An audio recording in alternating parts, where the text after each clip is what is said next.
Vizag Inorbit mall గురించి మనం చెప్పుకోవాలి. ఎందుకంటే అది జగన్మోహన్ రెడ్డి గారు 2023లో దానికి కొబ్బరికాయ కొట్టాడు. ఆనాడు జగన్మోహన్ రెడ్డి గారు కొబ్బరికాయ కొడితే అలా అలా కన్స్ట్రక్షన్ అయ్యి ఇప్పుడు పూర్తయింది. వైజాగ్కి అది ఒక పెద్ద ఎంప్లాయ్మెంట్ని జనరేట్ చేసే ఒక హబ్ లాగా తయారైంది. ఇది నిన్న మొన్న ప్రారంభించారు. దానికి కూటమి ప్రభుత్వం నుంచి ఎవరు కూడా వెళ్ళలేదు. ఎందుకంటే అది జగన్మోహన్ రెడ్డి గారు ప్రారంభించింది కాబట్టి, అంటే జగన్మోహన్ రెడ్డి గారు ఆనాడు ప్రారంభించారు కాబట్టి, శంకుస్థాపన చేశారు కాబట్టి దాని జోలికి మనం వెళ్ళకూడదని చెప్పేసి తెలుగుదేశం పార్టీ చుప్పైపోయినట్టుగా ఉంది. అందుకే ఇనార్బిట్ మాల్ ప్రారంభానికి కూటమి ప్రభుత్వం చాలా దూరంగా ఉండడం జరిగింది. సో ఇనార్బిట్ మాల్ అనేది కంప్లీట్గా జగన్మోహన్ రెడ్డి గారు నిర్మించిందే, ఆయన పరిపాలనలో స్టార్ట్ అయింది అని చెప్పేసి కూటమి ప్రభుత్వం కూడా భావించి దానికి కంప్లీట్గా, ఎందుకంటే కూటమి ప్రభుత్వానికి ఈగో ఇష్యూ, ఆయన ఎవరో చేసిన దానికి మనమేంది వెళ్ళి ఓపెన్ చేసేదని చెప్పేసి విశాఖపట్నంలో నారా లోకేష్ గారు ఉన్నా కానీ ఆ ఇనార్బిట్ మాల్ ఓపెనింగ్ మాత్రం వెళ్ళలే. తెలుగుదేశం పార్టీ ఎమ్మెల్యేలు హాజరు అవ్వకూడదని చెప్పేసి కూటమి ప్రభుత్వం హుకుం కూడా జారీ చేసింది. చివరికి Visakhapatnam port chairman doctor Angamuthu చేతుల మీదుగా ప్రారంభించారు.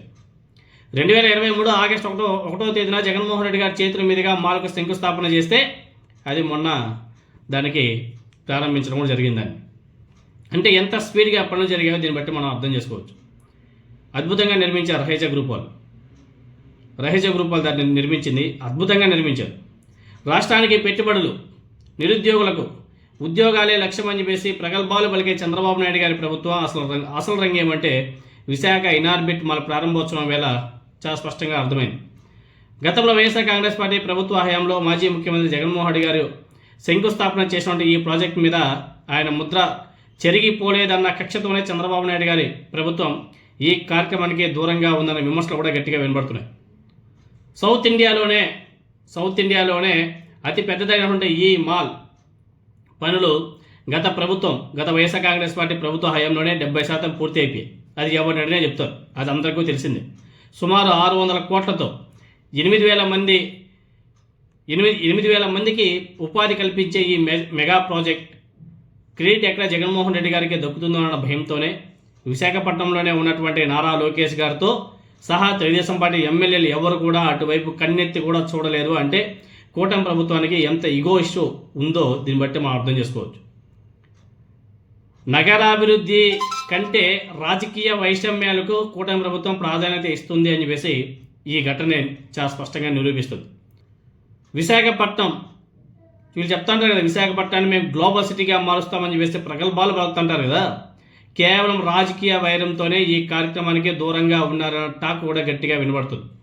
కనీసం స్థానికంగా ఉన్నటువంటి ఎమ్మెల్యేలను కూడా వెళ్ళనివ్వకుండా కట్టడి చేయడం చూస్తుంటే వీళ్ళకు అభివృద్ధి కంటే రాజకీయ స్వలాభం కోసమే ఈ ప్రభుత్వం ఎక్కువ ప్రాధాన్యత ఇస్తుందన్న చర్చ కూడా చాలా స్పష్టంగా అర్థమవుతుంది.